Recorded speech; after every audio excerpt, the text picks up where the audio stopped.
Hi friends, I'm krishnan from Madurai. I got my offer letter from Audencia Business School, France. I also got my France visa for my study. So my study period is 12 months.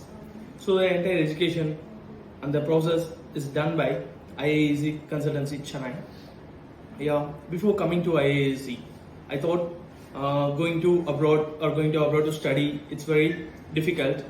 But after that, the process is simple, and let me tell you what is the procedures. What I did for me to here. We'll see by step. First one is educational documents, and second one is supportive document. Third one is the bank statements. Fourth process is campus interview.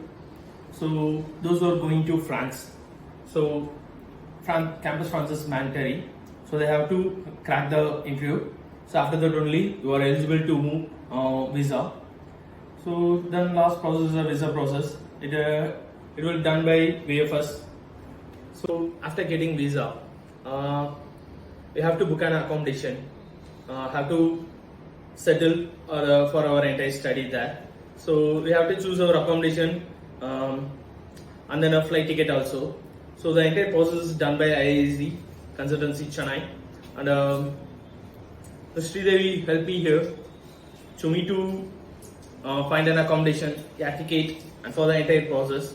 And I really very thankful to Sridevi and team and IIEC also. Personally, I really very thankful to ma'am.